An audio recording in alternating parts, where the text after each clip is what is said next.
Boa tarde, moçada! Tudo bem com vocês? Aqui quem vos fala é o professor Eugênio Bastos, canal Geogênio, a serviço dos alunos que gostam de estudar e passar em concursos. Moçada, vamos fortalecer o canal, se inscrevam no canal, deixe aquele like, compartilhe o vídeo e ajude o professor Eugênio Bastos a democratizar o ensino da geografia. Moçada, no nosso encontro de hoje, iremos falar sobre o desmatamento na Amazônia, um tema específico que tem caído muito em questões de concursos, até mesmo porque esse desmatamento tem chamado a atenção da comunidade internacional em razão da importância que a floresta amazônica possui para a dinâmica climática não só regional, mas também em escala mundial. Então, espero que vocês gostem do nosso encontro e qualquer dúvida vocês podem deixar lá nos comentários que eu terei o máximo prazer de responder a vocês. Vamos lá, moçada. Aqui nós temos essa imagem, que é o mapa de parte do território brasileiro, com a finalidade de mostrar a vocês os pontos de desmatamento existentes na Amazônia. Essas áreas amarelas correspondem às áreas que foram desmatadas da floresta amazônica.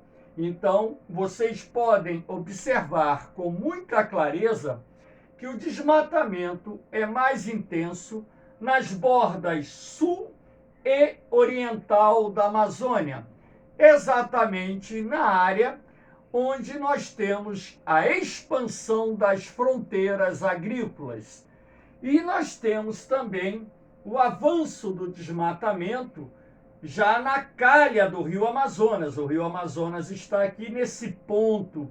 Pode-se perceber que o desmatamento avançou de forma considerada, acompanhando ali a calha do Rio Amazonas. E repare que no Pará, exatamente na região próxima a Belém, também a destruição da floresta amazônica é bastante significativa. Essa porção oriental da Amazônia, o estado de Rondônia e o norte do Mato Grosso, além do norte de Tocantins, são as áreas mais impactadas em relação à expansão do desmatamento na região. Aqui nós temos o arco do desmatamento, que é justamente a área mais atingida pelo processo de destruição da floresta amazônica. Essa faixa vermelha corresponde o que nós chamamos de arco do desmatamento, arco do desflorestamento ou simplesmente arco do fogo, uma vez que é nessa parte da Amazônia que se concentram as queimadas na região. Aqui nós temos o chamado ciclo do desmatamento. Muita gente não sabe, mas grande parte do desmatamento na Amazônia obedece um ciclo que começa com a grilagem de terras. Eu coloquei essa imagem do grilo apenas para simbolizar o personagem chamado grileiro. Grileiro é o nome que se dá a uma pessoa que normalmente é constituída por um rico fazendeiro que, mediante a falsificação de uma escritura, se apodera de terras que não lhe pertencem. Então, o grileiro, ele atua muito na Amazônia, assim como atuou também no passado em outras regiões do território brasileiro.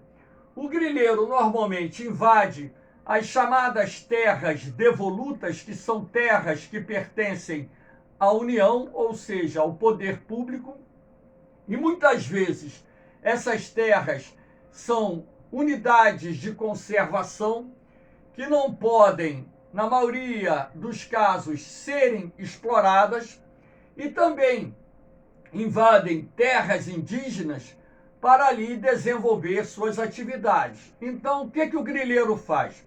Além de invadir essas terras, ele vai negociar com o madeireiro a retirada das madeiras nobres contidas na floresta amazônica, ou seja, aquelas madeiras que têm maior cotação de mercado.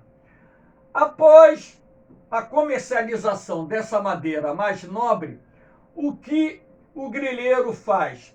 Ele vende as terras para o pecuarista. E o pecuarista queima o que restou da floresta. Olha aqui a imagem da queimada. Ele queima para limpar o terreno, objetivando o plantio de pastos. Então aqui nós temos uma área de criação de gado e ao fundo vocês podem observar uma área remanescente da floresta amazônica. Como em boa parte da Amazônia os solos são de baixa qualidade, o que acontece? Após 3, 4, 5 anos de uso, a qualidade dessa pastagem diminui bastante. Como o custo de recuperação das pastagens é alto, o que o criador de gado faz? Ele vende essa terra que até então era utilizada para a criação de gado para o produtor de soja. Como a soja não é uma cultura muito exigente no que diz respeito à fertilidade do solo e se adapta muito bem às regiões tropicais e equatoriais do país, podemos assim dizer que o plantio da soja entra no rastro da pecuária. Lembrando a vocês que uma terra limpa na Amazônia chega a valer 3 vezes mais do que a terra ocupada pela floresta. Isso acaba alimentando a chamada especulação fundiária, que acaba contribuindo para o enriquecimento ilícito dessas pessoas que ocupam de forma ilegal as terras que até então pertenciam ao domínio público, as chamadas terras devolutas, assim como as unidades de conservação e também as terras indígenas.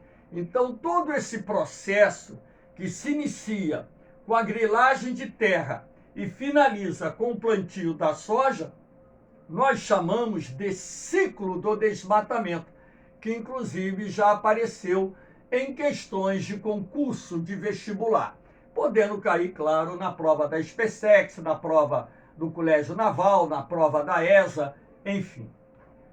Aqui nós temos a famosa espinha de peixe, a contribuição da abertura de estradas no processo de destruição da floresta amazônica. A Amazônia ainda é uma região que possui vastas áreas desocupadas. E a partir de 1970, quando então o governo Médici lançou o Plano de Integração Nacional, com o objetivo de povoar e desenvolver a Amazônia, integrando-a ao restante do país, para levar adiante esse projeto de colonização, ocupação e desenvolvimento econômico da Amazônia, o governo começou a construir as chamadas rodovias de integração nacional. A partir do momento em que essas estradas começaram a cortar o interior da floresta amazônica, elas acabaram facilitando o acesso à terra, atraindo produtores rurais, pecuaristas, agricultores, atraindo também madeireiros, enfim.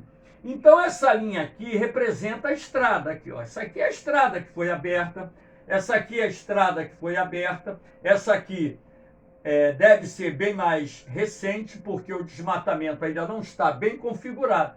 E você observa esses traços transversais cortando a estrada, que grosseiramente se assemelha uma espinha de peixe, configurando assim que essas áreas estão sendo ocupadas, pequenas estradas vicinais vão sendo abertas para facilitar o acesso dos madeireiros, o acesso dos criadores de gado e dos agricultores na região. E sendo assim, nós temos a configuração do processo de desmatamento em andamento, acompanhando exatamente as margens das estradas que são abertas na Amazônia. Aqui nós temos a questão do garimpo, a extração ilegal de minérios. Vocês podem observar que a floresta aqui ela sofreu um recorte e o terreno está sendo escavado para o garimpo. Normalmente o garimpo de ouro, como pode ser o garimpo de diamante, o garimpo de esmeraldas e por aí vai. Então esses retalhos que vão se formando na área do domínio da floresta amazônica, em função desses garimpos ilegais, não só contribuem para a destruição da floresta em si, como também para a degradação do solo e até mesmo a contaminação dos recursos hídricos, uma vez que nesses garimpos clandestinos é muito comum a utilização do mercúrio, que é extremamente tóxico, e esse mercúrio acaba contaminando os mananciais, as águas dos igarapés, dos rios, enfim, e colocando em risco a vida das pessoas que se alimentam dos peixes que são retirados dos rios, que bebem da água que vem dos rios, enfim. Então, por essa imagem aqui, você pode ver que esse trecho da floresta foi retalhado por uma área de garimpo. E lembrando que são centenas ou talvez milhares de garimpos semelhantes a esse existentes no interior da Amazônia. Aqui nós temos a construção de grandes usinas hidrelétricas. De que forma a construção de grandes usinas hidrelétricas contribui para o desmatamento da floresta amazônica? Ora, a obra em si, por si só, já vai ser responsável pela destruição de parte da floresta. E também, quando você fecha as comportas do lago do reservatório, nós teremos, áreas enormes inundadas, ou seja, milhares de hectares de terras serão inundadas. Essa imagem aqui é da barragem ou usina de Balbina, que foi construída na década de 1980 no rio Uatumã, afluente da margem esquerda do Amazonas. O reservatório de Balbina possui milhares de quilômetros quadrados e quando eles iniciaram o enchimento do reservatório, não se preocuparam antes de retirar a floresta da área que seria inundada. O resultado, o lago do reservatório se formou na área onde a floresta estava em pé. Ora, essas árvores foram submersas, outras parcialmente submersas, como as que estão visíveis aqui nessa imagem, e em função disso morreram. Então aqui você não tem só a questão da destruição de parte da floresta em razão da formação de um lago, de um reservatório. Aqui você também tem outros tipos de problemas ambientais. A decomposição dessa matéria orgânica lança na atmosfera o gás metano, que é um dos gases do efeito estufa. A água do reservatório sofreu um processo de acidificação, ou seja, o ácido sulfídrico resultante da decomposição dessa matéria orgânica no meio do lago do reservatório, ou no interior do lago do reservatório, não só contaminou a água, provocando a morte de peixes, como contaminou o lençol freático, e também lembrando que o ácido sulfídrico é altamente corrosivo, elevando o custo de manutenção dos equipamentos da usina hidrelétrica. E Balbina é um exemplo clássico de uma usina hidrelétrica que veio acompanhada de vários impactos ambientais, justamente por um erro de projeto. Aqui nós temos a expansão urbana. Essa mancha que vocês estão vendo aqui mais clara é da região metropolitana da cidade de Manaus. Então, na medida em que o processo de ocupação o crescimento da população aumenta na Amazônia, a pressão sobre a floresta também aumenta. Na medida em que as cidades crescem, a floresta vai recuando. Então você vai ter o desmatamento direto resultante da própria expansão urbana, como também terá o desmatamento indireto resultante do surgimento das propriedades rurais que se estabelecerão no entorno das cidades, onde ali irão criar gado e produzir alimentos não só para abastecer os mercados consumidores urbanos, como às vezes também produzir produtos destinados ao mercado internacional. Então, essa imagem de satélite mostra aqui a mancha da região metropolitana da cidade de Manaus, assim como outras cidades da região que surgiram no interior da floresta, ao crescerem, continuam pressionando a floresta amazônica. Aqui nós temos a produção do carvão vegetal. Parte da floresta amazônica destruída lá no leste do Pará, no norte do Tocantins, no oeste do Maranhão, destinou-se à produção do carvão vegetal. Aqui nós temos os iglus de terra, de barro, onde a lenha é colocada e será parcialmente queimada para obter o chamado carvão vegetal. O próprio governo federal, em função do projeto Carajás, estimulou a implantação de usinas de ferro-gusa no Pará e no Maranhão e, dessa forma, utilizando o carvão vegetal, aproveitando-se da abundância de madeira de lenha existente na floresta amazônica. Aqui pode-se perceber dezenas de iglus, então dá para se ter ideia da quantidade de árvores que vem sendo derrubada e convertida em carvão vegetal. Isso aqui é apenas uma área de produção de carvão vegetal perante a uma grande quantidade de áreas que estão destruindo a floresta amazônica e convertendo a lenha, a madeira, inclusive de árvores nobres, em carvão vegetal. Um crime ambiental sem precedentes. Aqui nós temos a fumaça das queimadas, que é uma consequência da destruição da floresta amazônica. Essa faixa branca mais tênue corresponde à fumaça das queimadas. As queimadas aqui nas bordas sul e oriental da Amazônia, elas se concentram no período de junho a setembro, que é a época de menor incidência de chuvas. E sendo assim, como são milhares de focos de incêndio, forma-se essa nuvem de fumaça que, transportada pelo vento, chega no norte da Argentina, no sul, sudeste do Brasil, na região centro-oeste, passa pelo Paraguai, pela Bolívia. Claro que nesses países também tem queimada, não é só no Brasil.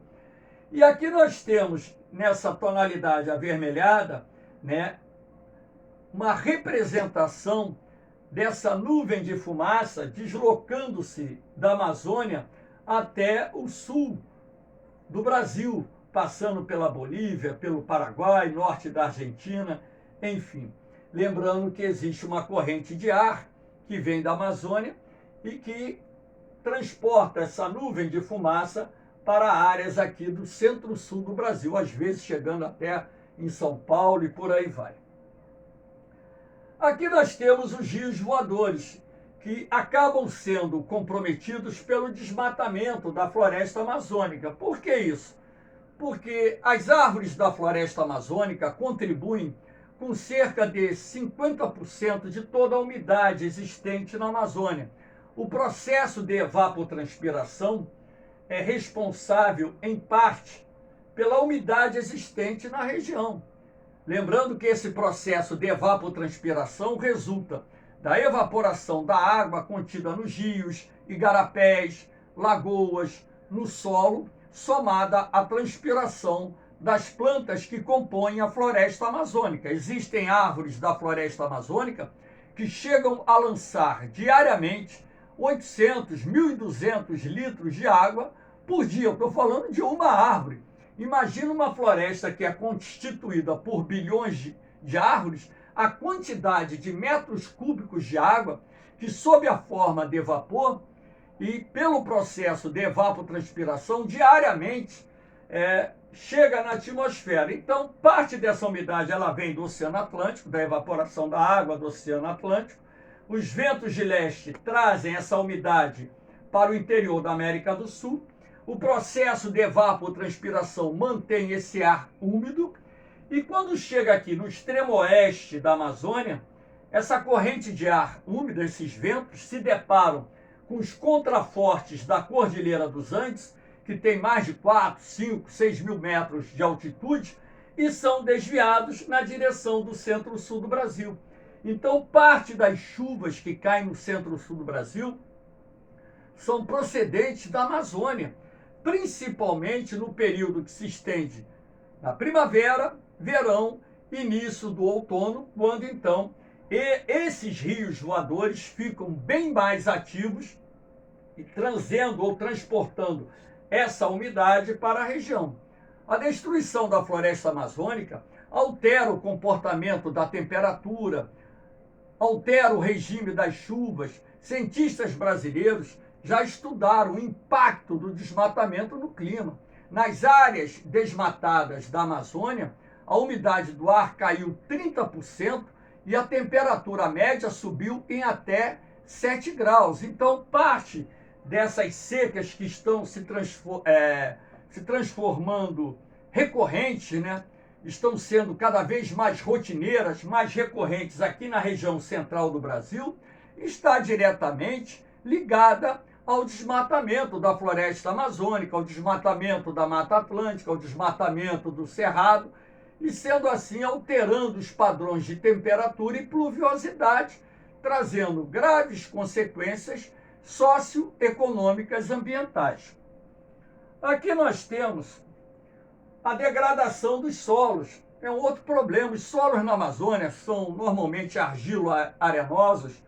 Então, quando você retira a floresta sem um estudo prévio ou sem adotar as técnicas corretas de manejo do solo, você está expondo esse solo ao processo de erosão. Então, em várias partes da Amazônia, principalmente no sul, no leste do Pará, no oeste do Maranhão, no norte do Tocantins, áreas localizadas no norte do Mato Grosso, no sul do Amazonas, já apresentam um processo de degradação bastante acentuado. Então, é preciso que os produtores rurais também tenham cuidado em promover as técnicas corretas de manejo do solo para evitar a degradação dos solos amazônicos.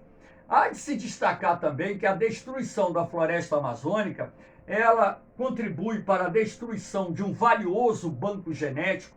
A biodiversidade da floresta amazônica é gigantesca. Lá existem muitas plantas com propriedades medicinais, madeiras de excelente qualidade, como a jarina, o paricá, a andiroba, o angelim, o mogno, a castanheira do Brasil e tantas outras. Temos o açaí, o cacaueiro, o guaraná, tantas espécies, a seringueira que fornece o látex. E a biodiversidade é gigantesca, uma quantidade enorme de plantas e animais vivem nesse valioso ecossistema. Então, na medida em que essa floresta vai sendo destruída, muitas espécies endêmicas, aquelas que só existem em determinados nichos ecológicos, são extintas. Outras ficam ameaçadas de extinção. E além da destruição desse valioso banco genético, que é um prejuízo enorme, não só para a biodiversidade do planeta, como também para a economia, nós vamos destacar que a erosão leva para dentro dos leitos dos rios, das lagoas da região, os seus sedimentos, areia, argila, pedras, e esse processo de assoreamento que vai ou está avançando em determinados rios e lagoas da Amazônia, pode inclusive no futuro prejudicar a navegabilidade. Lembrando que o transporte fluvial é o principal meio de transporte utilizado naquela região. E dessa forma, na medida em que o assoreamento possa prejudicar a navegabilidade dos rios, isso também irá causar sérios impactos socioeconômicos, até mesmo porque a Amazônia é uma região pobre em rodovias e ferrovias.